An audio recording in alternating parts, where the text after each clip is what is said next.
Welcome to the cooler report. I'm going to introduce our new products on my right hand, these beverage juicer machines. Let me give you the overall sizes first. We're having this unit about like a 30.5 inches wide, about 17 inches deep, and the overall height is about like a 26 inches tall.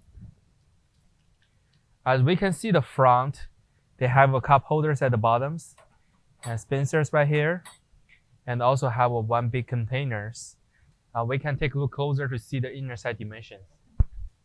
For these big containers, it's about like a 17 inches long, 9 inches wide,